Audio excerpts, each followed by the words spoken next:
Adam Schefter speaks on the Brock Purdy contract negotiation for the first time in a while. And I think he kind of said some things that really made my ears perk up quite a bit. So we'll talk about why that is the case. We'll also talk about all the swirling rumors around Brandon Aiyuk potentially being traded or at least discussed in trades. You're hearing the same thing about Jordan Mason. Uh, Man, a lot of stuff going down today. We have an update on Dre Greenlaw, Devontae Adams. Could he become a member of the San Francisco 49ers? We'll talk about all of those things. But as you guys already know what to do, smash that like button, drop an SDS in the chat, and let's talk about it all right now.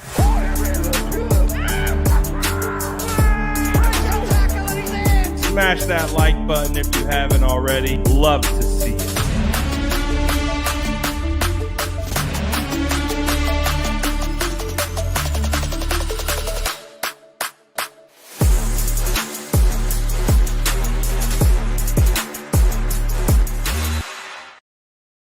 What is going down, Sourdough Squad?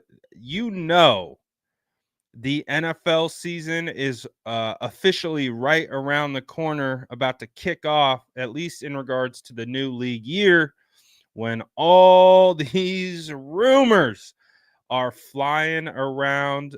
It's one of my favorite times of the year, a time of the year that I refer to as smoke season because there's so much smoke flying around. Rumors from the NFL Combine, rumors about contract negotiations, rumors about trades.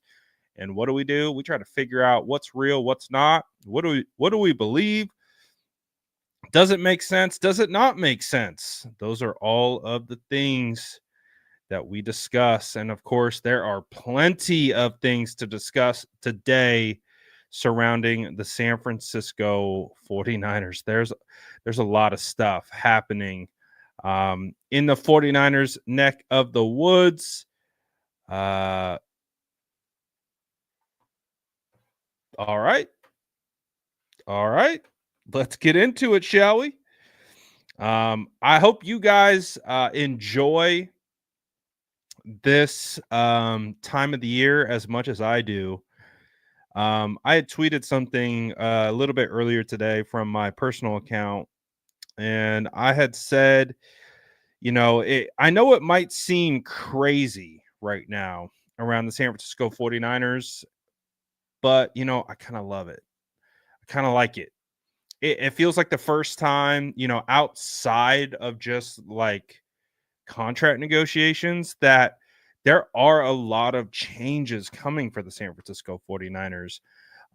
There's a lot of new possibilities. Yes, sometimes that might mean we lose players, but it also might mean that we gain players. It also might mean that we have a shakeup in the right direction. Although it does present the variable that it could go the wrong way. The 49ers could make the wrong decision, make the wrong moves.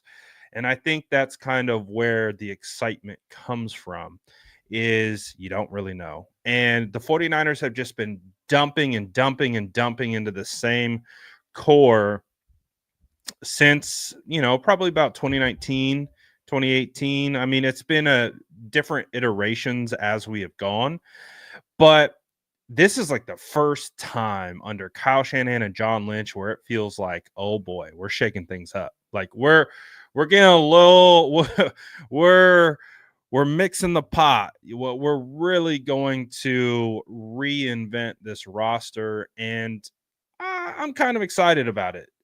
I also think it helps that after going through so many off seasons with the San Francisco 49ers, that I'm just kind of numb to it all. So I'm just kind of like, yeah, I'm ready for whatever. I'm here for it all. So that's kind of where my mindset is at. I know some fans aren't the same. I think some fans are like, I'm sick of this. Can we just have a calm, peaceful, normal off season? But hey, man, it is what it is. We're here, so we're gonna make the most of it. And let's talk about some of the things that have popped up today. Um, I think one of the first things, it was minor. It wasn't crazy. Actually, let's go back to yesterday because I think this will come up. I think this will come up later on in the show. So let's start here. Um, let's start with ASU and 49er superfan Cam Scattaboo. He went on with an Arizona program, I think at the NFL Combine, and he discussed how he met with the San Francisco 49ers. And so, like I said, this will play into a little bit further on into the show of things that we discuss.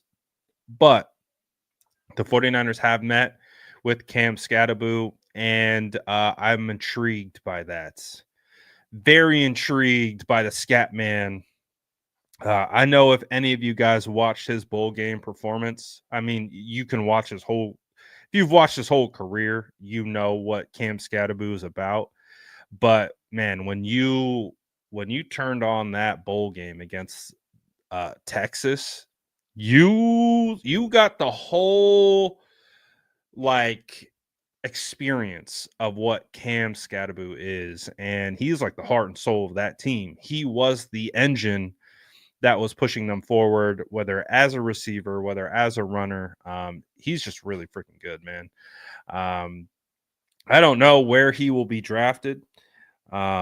Maybe second, maybe third. Some people are taking him in the fourth. I don't think he would fall that late, but it will be really fascinating to see where he goes.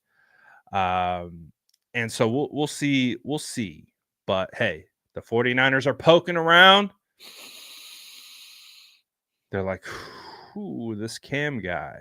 Let's see what he's about, huh? Shall we? So we'll see if Cam comes into focus later on. Kind of in regards to just wrapping up the Deebo Samuel trade. Apparently, John Lynch was initially looking for a fourth round draft pick for Deebo Samuel. They ultimately settled on a fifth. I've talked about this many times. I am pleased with the return. I think some people skew the value of what Deebo Samuel is in the NFL circles without quantifying that the Washington Commanders were not just trading for Deebo.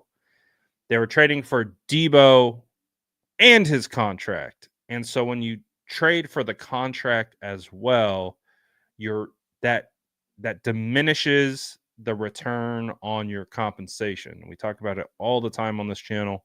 So some people were like, "Oh my gosh," I'm just like, it's really not that big of a deal. A fourth would have been great, but I'm fine with the fifth as well because they took on his contract.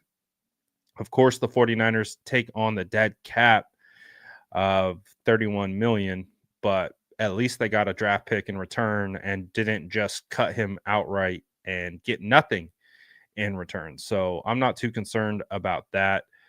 Um, some other news that happened across the league today was the 49 or not the 49ers, but the Jets have released wide receiver Devontae Adams after playing in 14 games for the New York Jets in 2024. He had 85 receptions, 1,063 yards, and 8 touchdowns, which honestly, it's not bad. It's not bad. He's 32 years old. He's been in the league for 11 years, drafted out of Fresno State, but he is an East Palo Alto kid. He is from the Bay. I do believe he was a Raider fan, which is fine. We'll forgive him for that. But come on down, Devontae. Um, honestly, if you could get him on a relatively cost-effective deal, all things considered, especially, Devontae's been so expensive as of late. But Spotrac currently is projecting him on a 2-year deal, which I think makes sense. And I also think that you don't have to like break the bank for him either.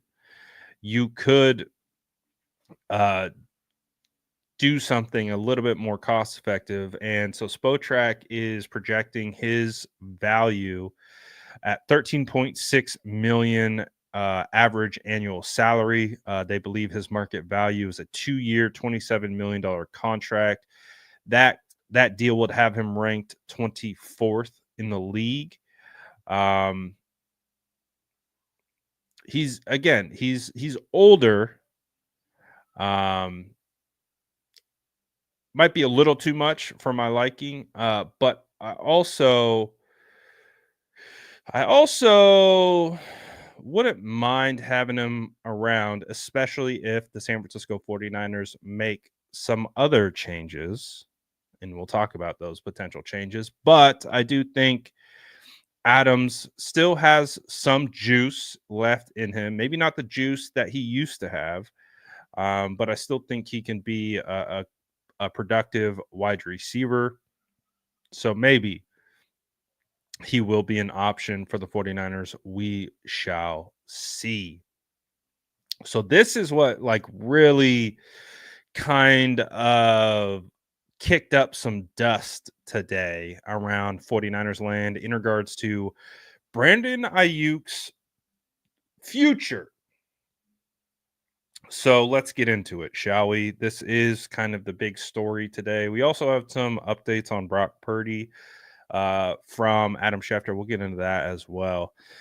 But with Brandon Aiyuk, effectively, you had Adam Schefter go on to the Pat McAfee show and basically say that with the 49ers financial situation, they're open to listening on just about anybody. But the emphasis was around Brandon Aiyuk.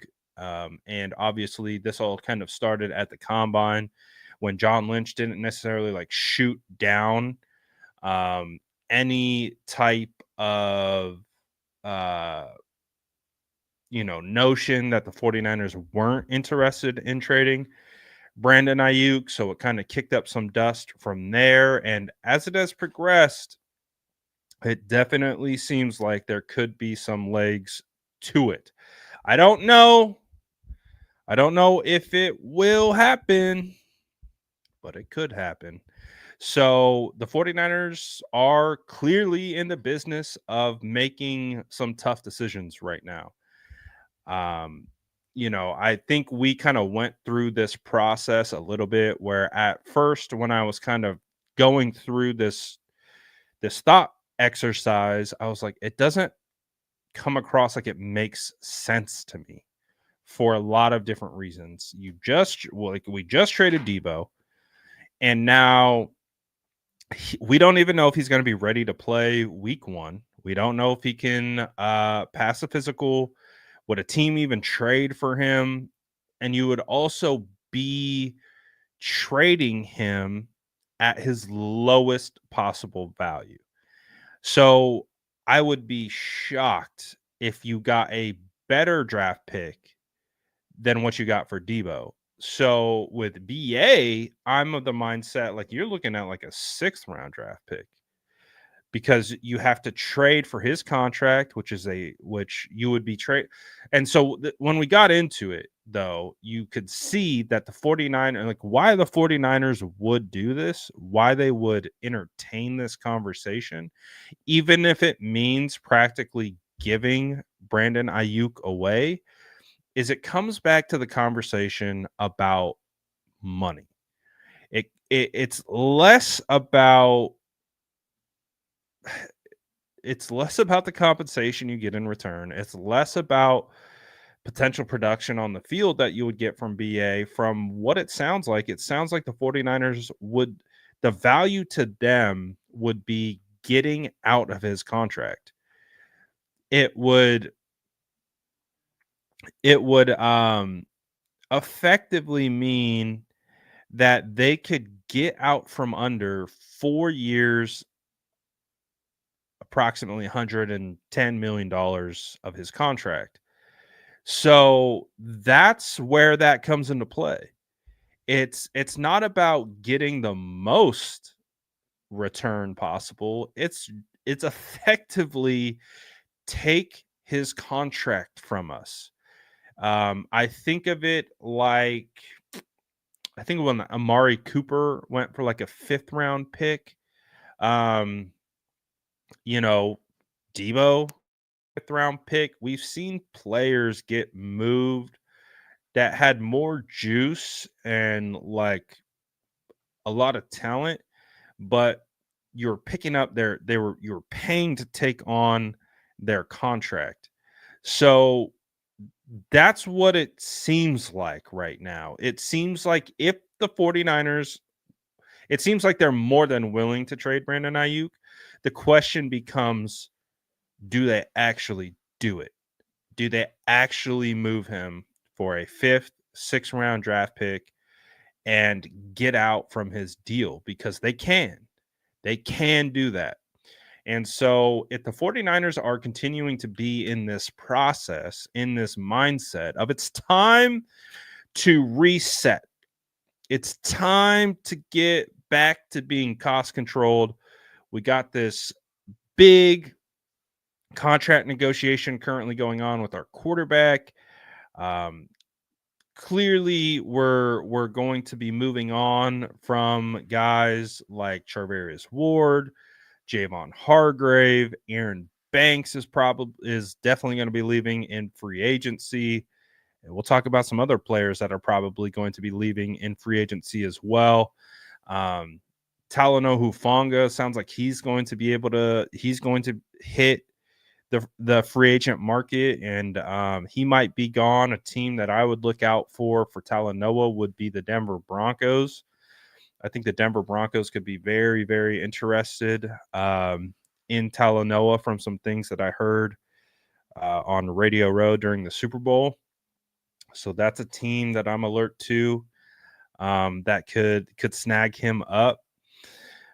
So there's clearly a lot of potential changes coming for the San Francisco 49ers. So if they see it that way and they're like, listen, we're going to need a new safety, another cornerback to replace Charvarius Ward, plus a rookie, plus potentially like a 1-year veteran, like we talked about on yesterday's show, another linebacker, 2 defensive tackles, another edge, a left guard, a center, more wide receivers, more tight ends, depth at running back.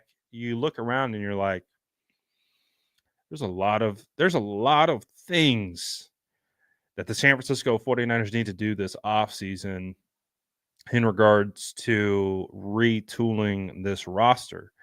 So if they're of the mindset, like we're going to kind of flip this thing on its head a little bit, you could rationalize why they'd want to get out of his contract. I wasn't anticipating that to be the case. I wasn't expecting that the 49ers would already be willing to get out of the Brandon Aiyuk business at this time, but maybe they are a little bit more concerned with the contract and the long-term health of the contract that maybe we anticipated. And I know there's a lot of rumors right now about how it's really bad with BA and the front office, and it could be. There could be people internally that maybe have a sour taste in their mouth, but to be honest, I heard the opposite. I heard that BA and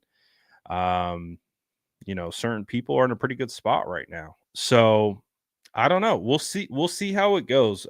So to me, I do think it's less about like, oh, he's, we can't have him in the building. It's more about, all right, we got to think long term in the sense of dollars and cents. So that's the way that, in kind of my information gathering process is it does seem like it might not be as bad as it's being presented. Um, but if something were to happen, I do think it is really driven by um just trying to maybe clear some money. That's really what it comes down to, it sounds like. So we'll see if that happens. There's a lot of smoke right now. And what do we say? Where there's smoke, there's fire. So we'll see how it progresses moving forward. But I absolutely think that this is something that you have to monitor moving forward. For sure. For sure, for sure. BA put out um, an SG lyric earlier today, got us all hyped up because it was the first time that he had made an Instagram post since 2025. And the timing was right around after Adam Schefter went on the Pat McAfee show and said what he said and kind of kicked up the BA trade dust. So interesting timing there. Some other things that have been going on today. We have found out, at least according to Matthew Berry of NBC Sports, is teams have been inquiring about potentially trading for Jordan Mason. And this one's interesting. And this is what I was talking about and tying it back to Cam Scadaboo was um this is a really good running back class. And maybe if teams are really poking around um and asking, inquiring about Jordan Mason, who, I mean, for the first like quarter of the season was like top 5 in rushing, leading the league in rushing. So maybe a team sees that as they already know what he is. He's got NFL tape. And that to me is more valuable in a sense than a unknown rookie. You don't always know how a rookie, especially a running back, is going to translate to the next level. So maybe some teams are fine with drafting a running back, and maybe some teams are like, we need a guy with NFL experience who's proven he could do it in the league. And Jordan Mason is a guy that we like. We like his running style. He can run the zone scheme. He's a really strong downhill runner. And it might be clear that he could become available because he will be a restricted free agent. And I do think it poses some questions that the 49ers will have to answer about Jordan Mason and if he is going to be a part of their future, or if they feel like Isaac Garendo has shown enough and they feel like with the ascension of Garendo, and from what we have also heard is that CMC is expected to be fully healthy this offseason, that they say, let's go and get something of value for Mason. Let's go. We got our top 2 backs. Let's go sign another just veteran minimum running back who has some upside. Like I wouldn't be opposed to bringing Patrick Taylor back. I thought Patrick Taylor was pretty solid back. I wouldn't be opposed to bringing him back or someone like that on a vet minimum. Draft another one in the, a Cam Scadaboo or go elsewhere, anywhere from, I would say sweet spot's third round. I would say sweet spot for a running back is third round. Am I kicking up some of your 49ers draft PTSD? Um, I think that's a sweet spot. Maybe fourth round. Jamal Williams, maybe on a vet min. You know, he got released today from the Saints. Maybe someone like that. Um, and then draft plus undrafted free agents. For whatever reason, the 49ers just have a nose for sniffing out very talented undrafted free agents. So I think and we all know it's been well documented on this channel. Um, I love Jordan Mason. I know we have the leader, the founder of the Jordan Mason Hive in the chat. He even has a Jordan Mason 41 jersey. If you know, you know. Um, but I think he commented too about trading Jordan Mason. Oh, there he is. The man who put me on himself. Justin told me about Jordan Mason coming out of Georgia Tech. He was like, I think this dude's for real. Watched him. I was like, yeah, I could see it. Got into training camp, was alert to him, and he immediately balled out. And I was like, oh, this guy is for real. Like, he is absolutely the real deal. And we advocated hard for him to make the final roster. We talked about how it'd be an absolute mistake to keep Ty Davis Price or Trey Sermon in place of Jordan Mason as an undrafted free agent. And hey, the 49ers listened. They kept Jordan Mason. And it was a great decision by them. And they ultimately released both the third round draft picks, one in which they traded up to get in Trey Sermon. So we love Jordan Mason here. Jordan Mason is 49ers royalty to us. But while saying that, we are in off-season mode. We are in off-season mode where we kind of, you have to, unfortunately, you have to kind of park your emotional ties to players. And you have to start thinking about this like if you were a general manager who has to make hard decisions, who has to make, you have to forecast, you have to project out, you have to be able to see, like, we will love him for next year, but what about the next 2 years? What about the next 3 years? Do we have to pay this guy? What is that going to look like? And Jordan Mason is one of those guys. Being a restricted free agent, you will have to pay him soon. And that bill might come sooner rather than later. So rather than trying to trade Jordan Mason after you pay him, kind of be proactive and trade him ahead of time. That way you take an undrafted free agent and you flip him for potentially second, third round draft pick. That is such a huge win from a front office perspective. If you're solely looking at this like a general manager, if you take an undrafted free agent and you flip him for a top 100 pick, that's a big return on investment. I mean, and we've seen the 49ers do this in the past. They traded Jeff Wilson for a fifth round draft pick, former undrafted player. It's solid. It's a solid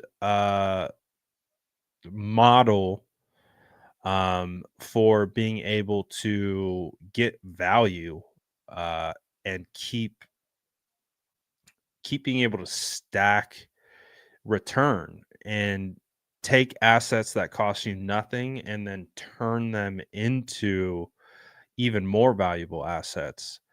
So it'll be fascinating. And, basically what Matthew Berry had said is he said there's actually been a lot of trade inquiries about Mason.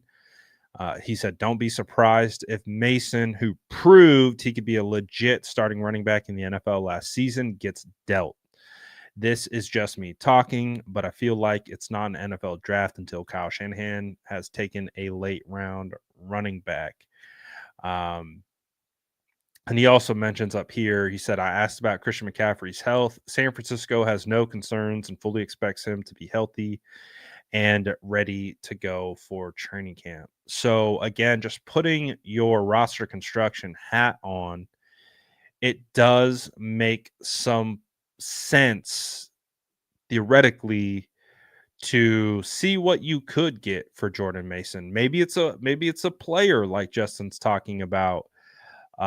Michael Mayer from the Raiders has become available via trade due to the rise of Brock Bowers. Now Mayer is a good tight end. He has some upside. Maybe not as much upside as Brock Bowers, but he's a decent tight end. I actually was doing some homework on tight ends heading into a dynasty startup last year, and I actually spent a lot of time um, watching Mayer's rookie season. He's pretty talented. He's decent. There's upside there. If you're talking about making him a tight end 2, I think that makes a lot of sense. But it also makes sense for the Raiders in regards to Jordan Mason and his fit. They need a running back. They have not been able to find a running back since they let Jacobs go. And I do think that you could potentially swing that um, and get maybe go player straight up, Mayer for Mason, Eminem, and you fill a need, and it keeps you from having to pay Jordan Mason, which again I think is becoming one of the main kind of sticking points of this particular offseason is the 49ers having to pay someone, um, or having to pay too many guys. I think they have doled out quite a few contracts over the last couple years. It sounds like they are in just a little bit of a different mode, potentially. Now, I'll say this. I'm laughing because I'm already anticipating how some of you will react to this. Oh, well, what if you took, what if you took, now, some of you are still holding on to this idea that the Raiders won't trade with the 49ers. I disagree with you. I'll just be honest. Um, and I've explained my reasoning many times. And I was also one of those people who said that the Raiders would never do business with the 49ers. Mark Davis would never allow it. But guess what? Times change, things change, organizations change. And I do think the Raiders fall into that category. So, with the San Francisco 49ers kind of having trade conversations with the Raiders last year about Jacoby Myers, I do think that even kind of showcases further that it is possible. And I what if you take Leonard Floyd, you take Jordan Mason, and I don't know, a draft pick or 2, and you go, what about that defensive end you guys got over there? Are you guys still sure you're going to give him a contract extension? Now, I know we're over here cost cutting, but that might be a contract we're willing to dole out. That might be something that we would consider investing in.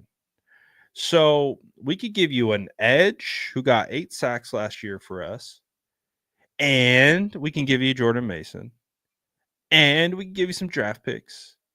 Why don't you send on over Max Crosby and we'll pay him? Because we don't know if you will pay him. We don't know. Maybe they will. Maybe they won't.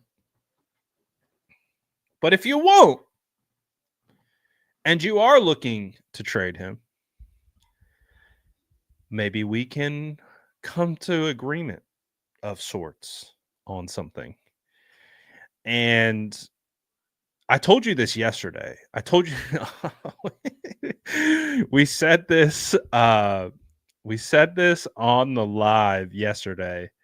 I would be that guy picking up the phone every single day calling Tom Brady to be like, "What's good, Tom? Yeah, I know you said no yesterday, but what about this? What about that? You sure you're going to pay him? Because if you're not, we might take him off your hands." Who is it? Tim Kawakami is in the same boat as me. Yeah, I'm calling Brady over the GM. He's part owner. He's got to approve these deals. He's got to sign off on it.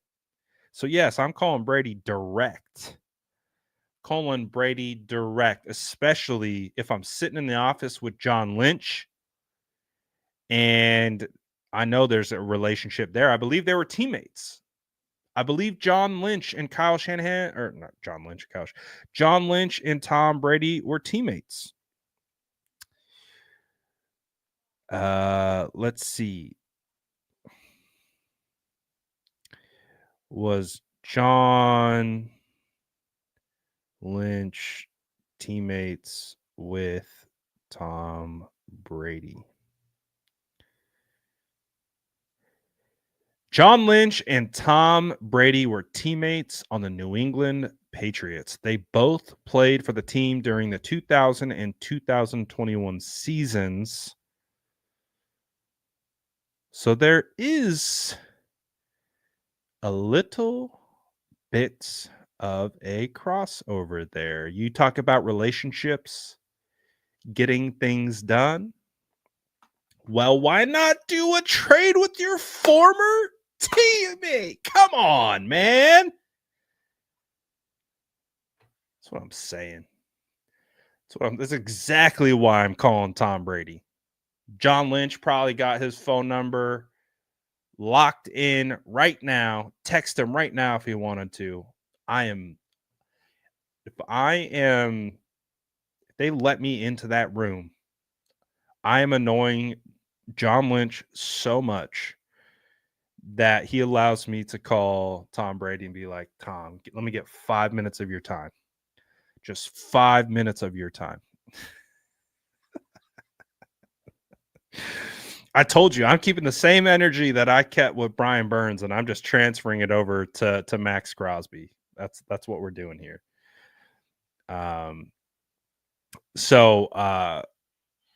Again, it's a pie in the sky type of thought, but I guarantee you a week ago, all of you would have thought it was a pie in the sky idea that the 49ers would seriously consider trading Brandon Aiyuk. Yet here we are.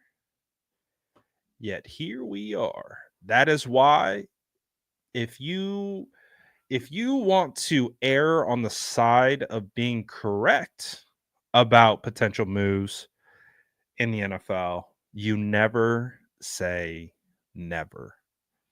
You just don't. You just don't, because you never know when something will happen that you never anticipated. All right, I'm gonna move off that though. This one, um, I've talked about.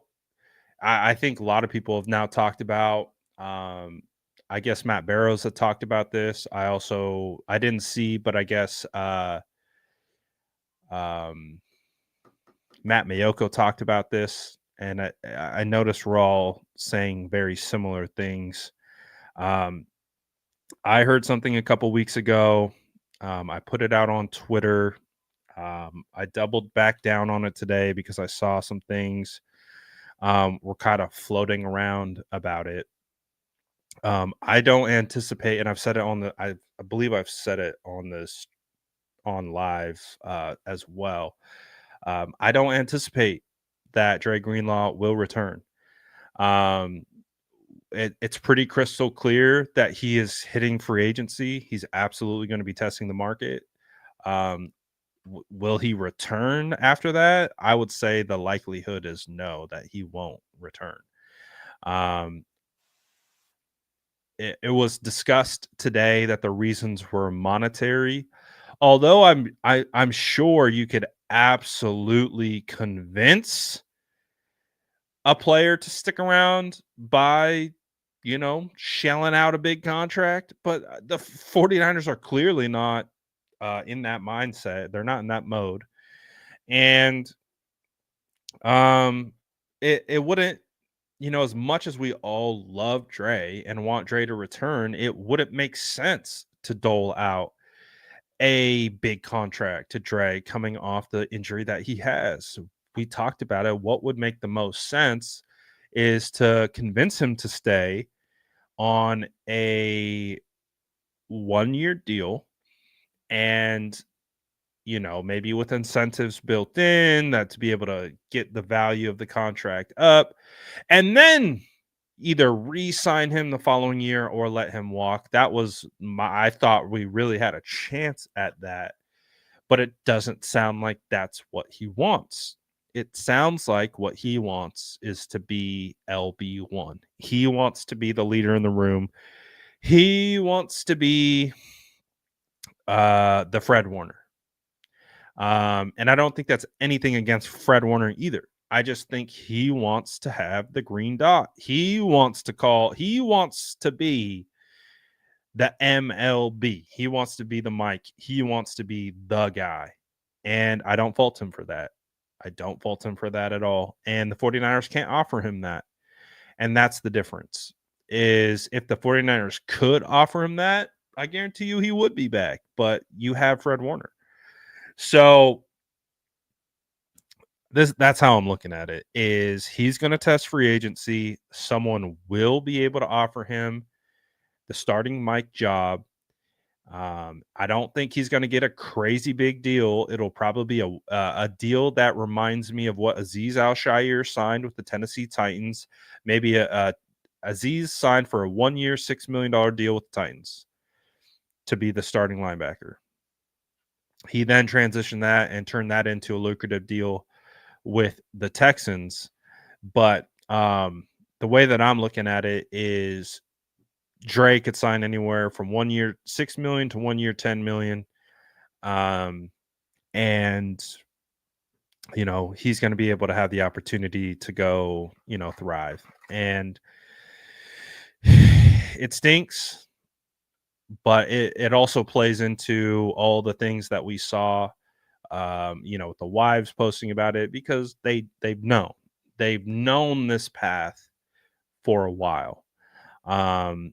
So this isn't really new information. It's just, with free agency right around the corner. It's time, right? It's time to kind of contextualize what the 49ers needs are. Those needs are linebacker.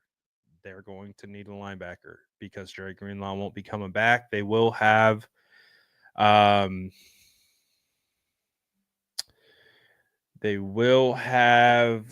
D. Winters and Tatum Bethune But outside of that, that's it. So it all depends on what they're looking to spend. I really like Sherwood, but I don't know. We'll see. We'll see if they are willing to spend that amount to get him. I imagine he'll have a pretty sizable market. But it does look like the Dre Greenlaw era has come to an end. But I love the guy. I wish he was coming back. But I totally get it. I totally understand, and it makes a lot of sense for him and his family. And if he can sign for a 1-year deal, playing middle linebacker and balls out, he can turn that into a big time contract without playing in the shadow of anyone else. So that's kind of where I see it. And hey, it is what it is.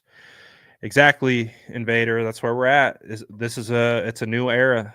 I'm like I said, I'm calling it a mini rebuild. I think rebuild has such a negative connotation to it. I don't necessarily look at it that way because rebuilds excite me. Like I genuinely get excited thinking about how to retool a roster. So for me, I'm calling it a mini rebuild because you still have at least what we anticipate some key pieces and young pieces heading into next year. They just have to fill a bunch of spots, which again, it's more than I would say a retool. That's why I call it a mini rebuild because I think it's in the middle of a retool and a rebuild. It's a mini rebuild. Little mini.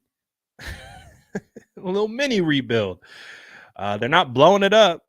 I think the term rebuild, you think of just blowing everything up.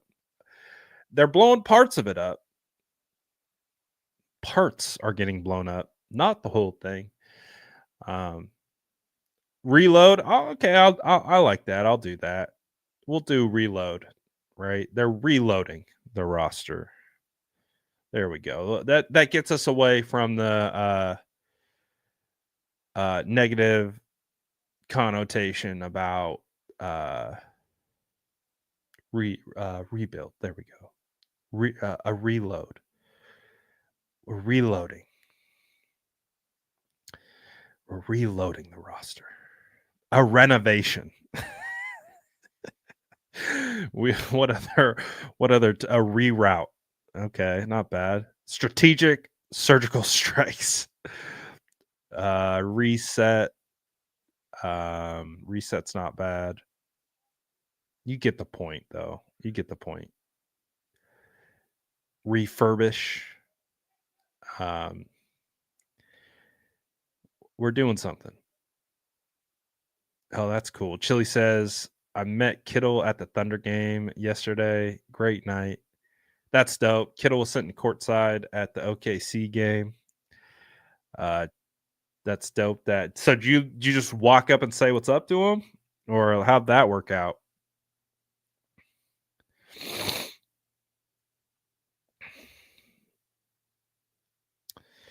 A reroute. Ooh, that's not bad. I like the way you kind of contextualize that. Reroute on their way to the Super Bowl. Oh, damn. For closing? That's too much.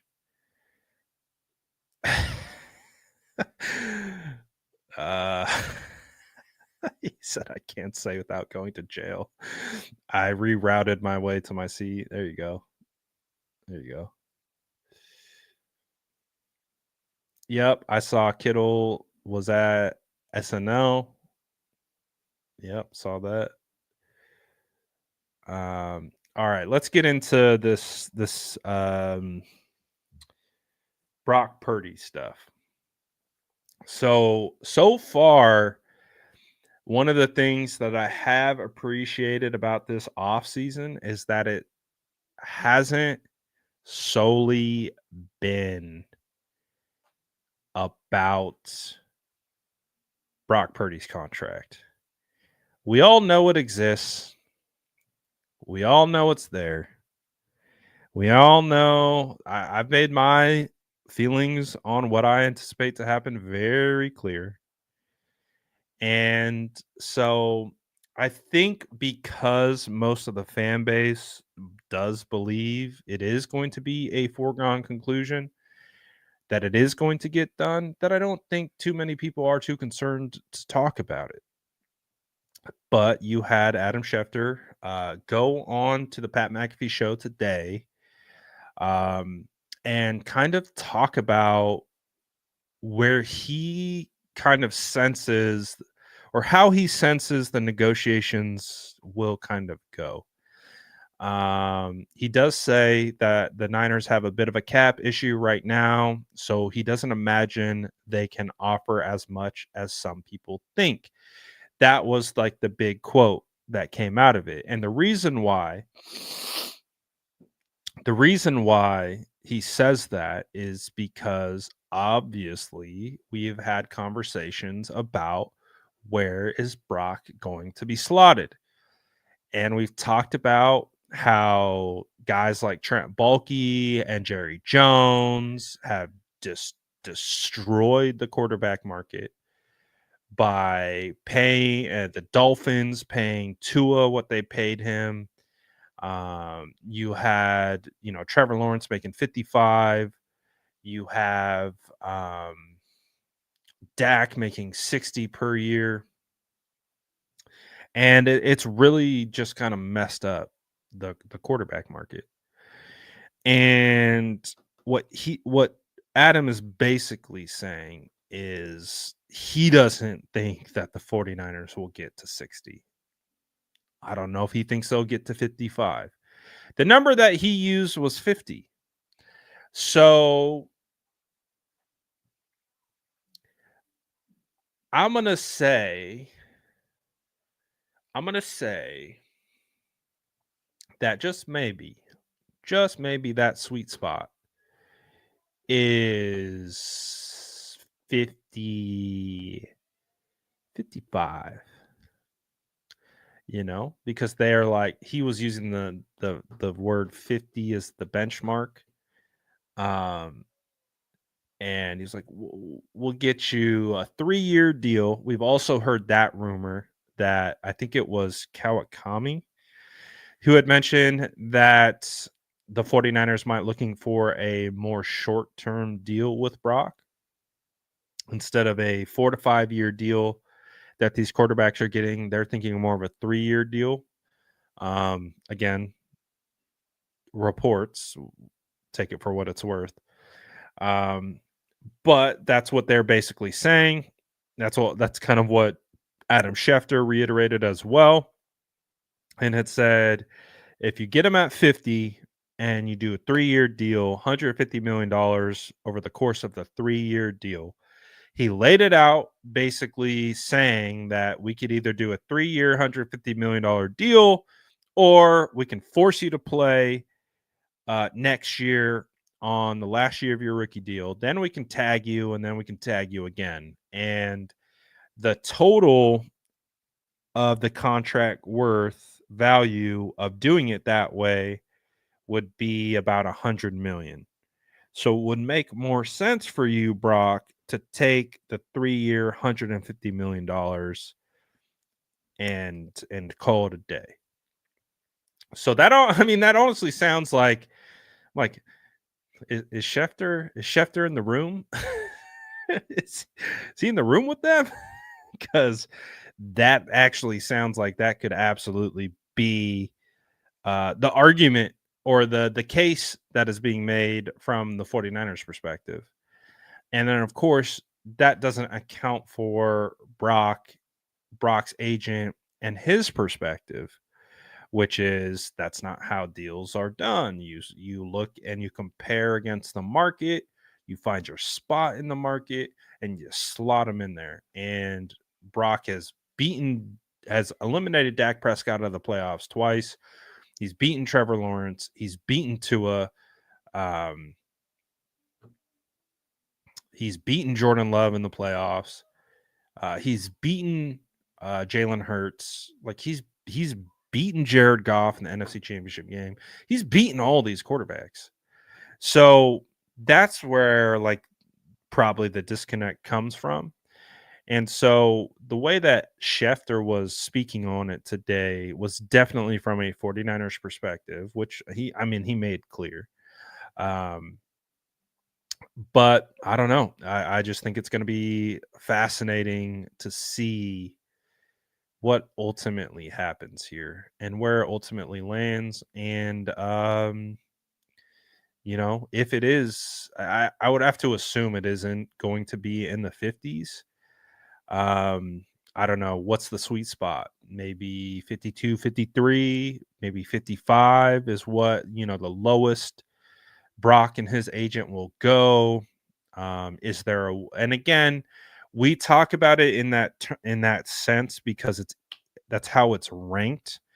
But obviously these deals, the guaranteed money, the length of the deal, those are the more important elements of it because theoretically, if Brock's agent wanted to, they could say, okay, we will agree to a 3-year, $150 million contract, $110 million guaranteed, but we want to slap on a fourth year that is a dummy year.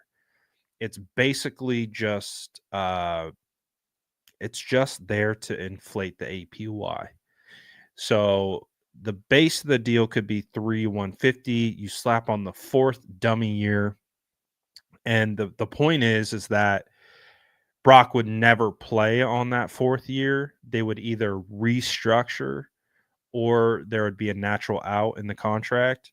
So that dummy year effectively is pretty much just there to make it look better, to make it look bigger than it is. That's very similar to what Tyreek Hill did on his contract. If you look at Tyreek's contract, that last year on his deal is insane. Like it's just an inflated number that was able to allow him to push and say he was the highest paid wide receiver in the league. But you look at it, there's no way he was going to play on that. They were either going to release him or restructure his contract before it even got to that. So I think there are ways that you can get the best of both worlds, right? You pay your guy. You can inflate the numbers if you want. I know that's not what the agent wants. I know the agent wants the real money. He wants the real money to get done. But as we know, it's a negotiation and they're going to have to figure this out. They're going to have to get somewhere into the middle. And, there's always that concern I have for negotiations. Doesn't mean I think it's going to happen, but if a player is in a negotiation, there is a variable outcome that player could be traded. I'm not saying that's the case with Brock. I'm just, you just never know. You just really, really never know. Those conversations could happen. And even though it might, and I think with how I believe these negotiations go is they do gauge interest from other teams because they just kind of want to see like what does the league value him at? Um, like what does this team, what would they pay him? What would they trade for him? What would his value be at? The problem that I have with that process is you never know when a team is like, "Oh, we will trade for that guy and we actually want him and we will give you the compensation that you're looking for." And then that really forces the team to consider potentially trading him. And I'm not saying that's where it's at. It's again just a fear that I have because I do think that, you know, as it stands right now, especially in a if we're heading into this, like, what do we call it, a retool year, you want to have Brock. You want him there because I do think that he will be able to win games amidst these changes. Um, I really do. So I don't want to go through a retool and lose. I think most 49er fans are still of the mindset of like, okay, yes, changes need to occur, but we still need to win. The 49ers are playing, or I should say, the Super Bowl is in Levi's Stadium next year. So, yeah, who wouldn't want to play the Super Bowl in your own stadium, in your backyard? So, I can't imagine that the 49ers are completely selling on this year. And I would imagine their best chance to do that and to get, you know, to have a shot at it would be to have Brock Purdy. So it just comes down to what is it going to cost in the end and what will it be. So I don't know. We'll see. But I think what Adam said today was, without knowing, I would say it felt very representative of how the 49ers would speak about the negotiation and how they would probably, go back and forth with Brock and maybe where their stance is at. So, we'll see. We'll see how it goes. We'll see how it goes. But again, one of the fun times, like I said at the beginning of the show, was when we're in this portion of the off season, there's a lot of possibilities. There's a lot of potential for positive change or negative change. Let's just see.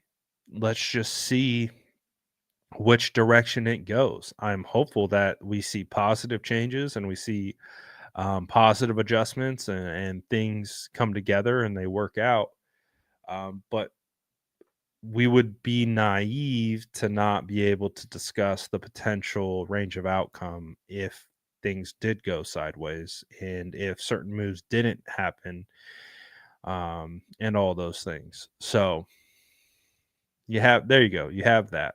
So a decent amount of stuff coming through today. Um, but that's the time of the off season we're at. You can see players are getting released all across the league already. Lots of moves are already being made.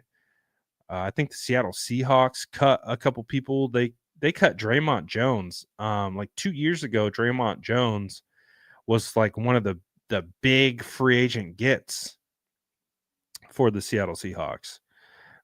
They paid him a lot of money, and he didn't do anything with them. Former Denver Bronco. So it's gonna be fascinating. What time are we at? I got yeah. So I've kind of been ranting on. If you guys want to open it up to some questions, I will take a few.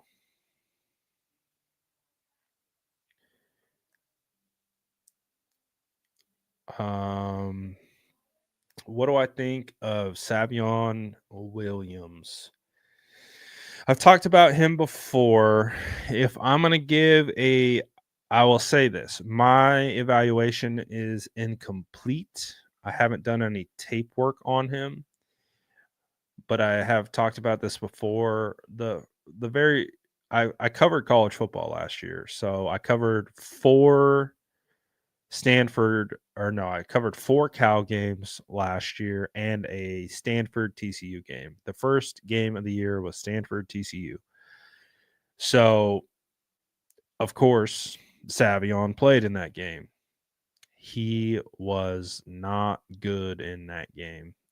So that is my current only impression of him was he had awful drops. And I'm talking about I got to a point where I was like, dude, he dropped another one. And they weren't difficult passes, like bubble screens. And I was like, he dropped that. Um, he was very uninspiring to me. Um, and again, this first impression, maybe I get into the tape and I see something else. Everyone has bad games. But even they had Eric Alomore. I don't know how to say his name, Alec Alomore or whatever it is. Um, the Stanford wide receiver on the other side, he didn't really stand out to me that much, and I talk about it all the time. The wide receiver who stood out to me in that game before I knew who he was, I thought he was a tight end in that game, was Jack Betch. I remember talking to my buddy on the way out, and I was like, I don't know who this guy is, but he's good, and it was Jack. And then covered Jack in the Senior Bowl. He was one of the best players at the Senior Bowl. He's not going to wow anyone with the eye test or his measurables, but I think you have to look at Jack differently. I know a lot of people aren't high on Jack, but I'm very high on Jack. And it all started in that Stanford TCU game, where Savion was playing, and I just thought he was not good. It was frustrating how bad Savion was in that game. So again, that's just my first impression. I don't have a good first impression of him. I know I see a lot of people talking about him. They love him as a prospect. They compare him to Debo. He just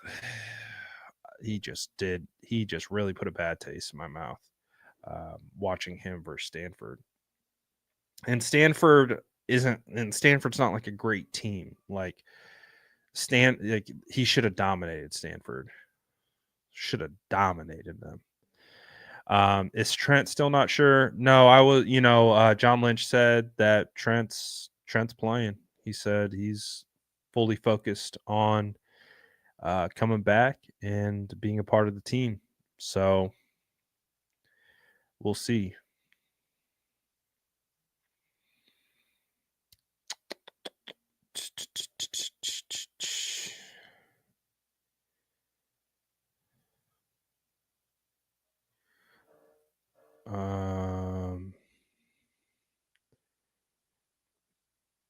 Would the Niners bring in Rodgers if negotiations with Brock go sideways? I would say yes. 49ers, if you guys recall, they called the Packers on draft night in 2021, right before they were on the clock, to select Trey Lance. They checked in to see if they could trade number 3 overall for Aaron Rodgers. So, if things go sideways, I'm sure anything's possible. Crosby and Adams in the Bay, I'll take it. Am I missing? I swear I saw Justin say something. Oh yeah, there it is. Saw the burden breakdown. Did I see anything else from him? I'm only about halfway through that game. That really was the only play that stood out. He had another play against the left sideline where he was able to stack the defender corner, he was angling toward, I believe it was the front corner pylon, and it looked like it was going to be a difficult catch, but it looked like a catch that he should have made, and it looked like he dropped it. I thought it was a touchdown, but I think they ruled it an incomplete catch. That was one where I was like, "Oh, well, I I thought he would have brought that one down." Um, but other than that, nothing. The other thing that stood out with Burden is they put him in the backfield a ton. Um, he's doing a lot behind the line of scrimmage, whether it's pre-snap motion, lining up in shotgun, flanked to the right or the left of the quarterback. So they used him in a pretty interesting role in that offense. But I did think that that one play that he had really showcased like the speed that he has, like his awareness. Um, Again, the way he broke the route out to the outside, he stacked the wide receiver or the DB, immediately throws his hands up because he knows he has the whole field and no safety over the top. And he slows down the DB and then waits for the ball, locates it, and then explodes. And I was like, oh, and it was a tough catch too. I was like, wow, that was a special play.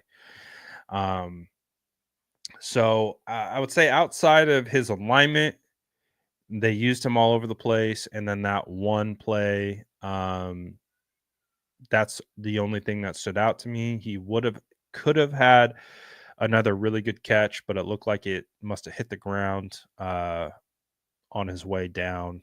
But so far, that's when I watched that whole sequence from Burden, I was like, yeah, that's pretty solid. It's pretty solid for sure. I got a lot more homework though, but it was a lot of fun. I like watching that Mizzou tape because I was watching Membo and just going back and forth between Membo and Burden, and then Membo's going up against Michael Williams, and he's tossing Michael Williams to the ground. Like, so this was I've done like high level traits pool on Membo. Like I gathered a bunch of clips and kind of broke them down, but this is my first time going play by play, rep by rep. Membo's freaking good.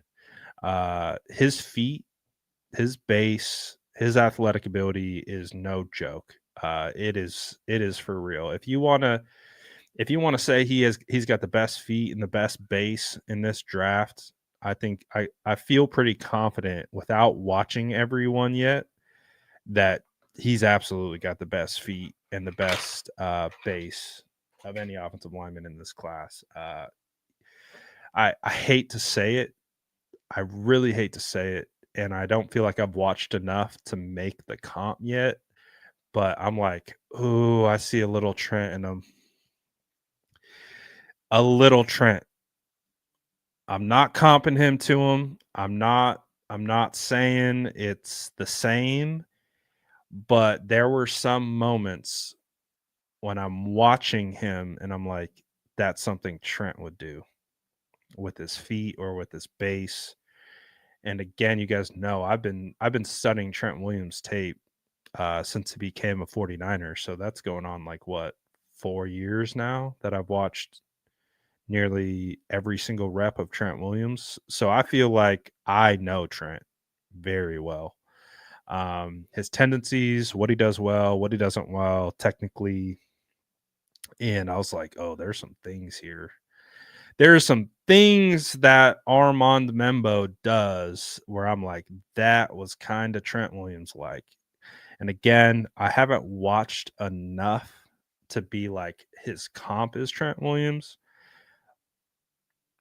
But I was like, damn, that's something Trent would have done.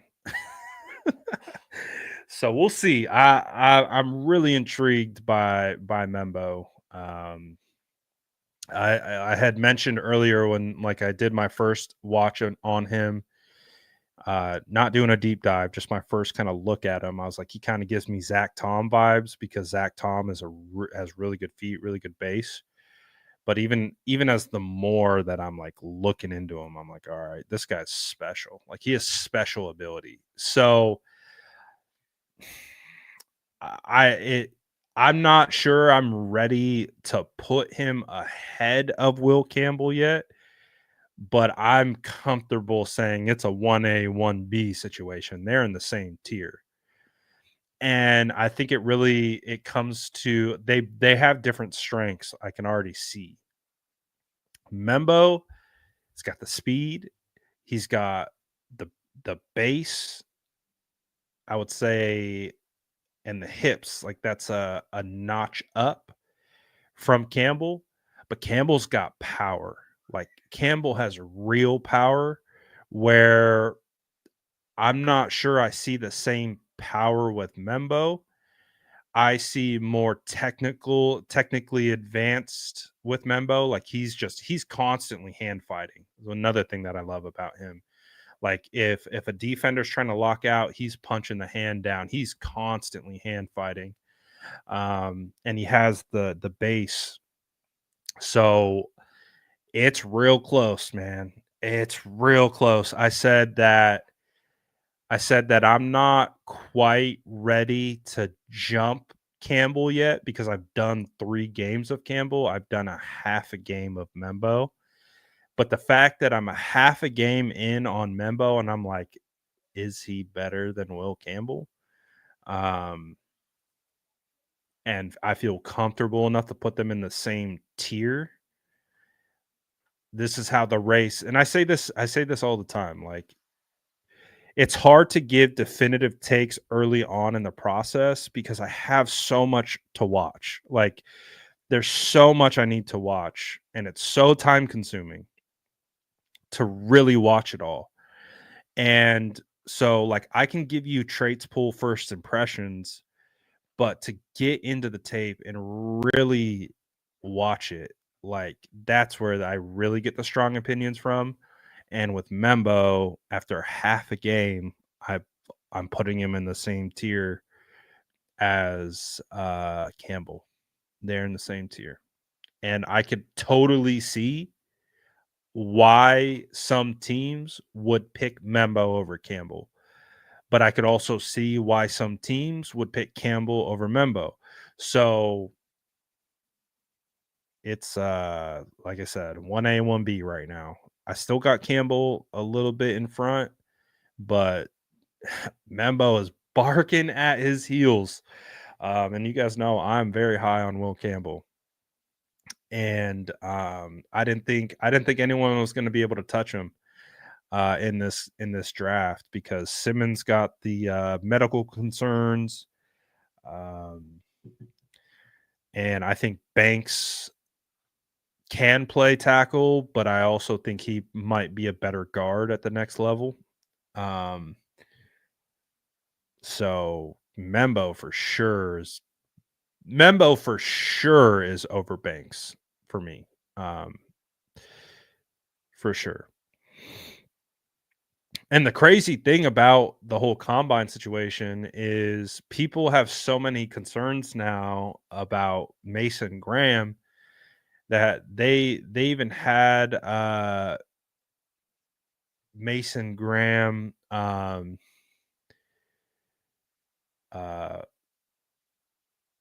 dropped to the 49ers at 11. So I'm excited about the draft. I'm really excited how the boards are shaking out. And now that we have all the pre-draft process stuff done, Senior Bowl's done, Shrine Bowl's done, Combine's done. Now it's time to just get into the tape and like really figure out who separates after having all the numbers, after having seen all the testing, after seeing them at the Shrine Bowl, after seeing them at the Senior Bowl. Now let's really try to like iron this out. And I'm excited about it.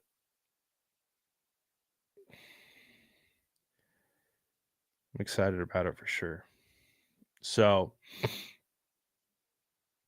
we'll see. Some of the concerns on Graham were his playing weight, but I saw that his playing weight was like at 315 last year, and he dropped down to 3, like sub 3, because he was trying to test well, and then he got hurt, so he didn't do any of the field drills which he was planning on doing. So, oh no, we still got pro days. So there'll be one more little adjustment that will be coming, like from hype from pro days will shift some of the rankings as well. So like Mason Graham can absolutely like erase any questions by balling out at his pro day. So there's still that opportunity for sure. So we'll see. Man, I was trying to figure out how to get Golden in my mock draft 2.0. I was drafting him in the second round, and PFF was not having it.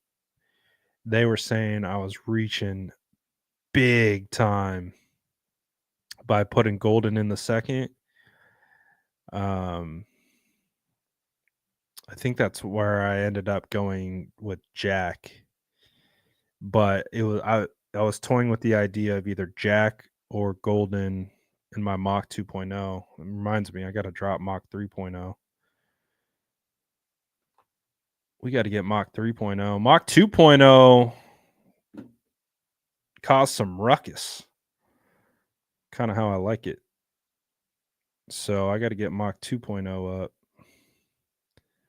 Or 3.0, I should say. Let me see if I can. I'm pretty sure I did one.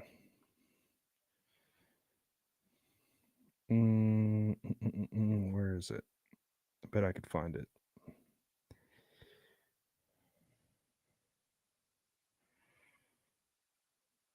Oh, I can't find it right now.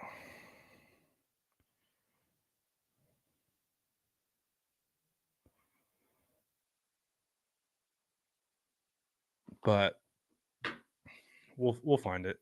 We'll also do oh, not right now. Because we've already been on for like an hour and a half. If we did another mock right now, that'd be like another hour that we'd be on. So we'll do a live mock this week. Definitely, we'll do a live mock this week. I need to post mock 3.0, and we got a lot of stuff, baby. Got a lot of stuff. Maybe tomorrow live mock, depending on what kind of crazy stuff drops around the San Francisco 49ers tomorrow. We'll do some free agency stuff. I kind of like it. I like that we have so much stuff to do. I can't decide what I want to do first. I like being in that place. So plenty of stuff to do, plenty of content to keep us busy. And then before we know it, blink of an eye, legal tampering will be here. Watch some Ja'Cory Brooks. All right. Never heard of him, but I'll take a look. Watch some Trey Wedig, offensive tackle OU. All right. Don't know much about him. Yep. Appreciate y'all for tapping in on this one. I got a lot more homework to do. Appreciate y'all. Smash that like button on your way out. Grab your cookies on the way out. I'll see you guys tomorrow, and we will do it again. Let's go.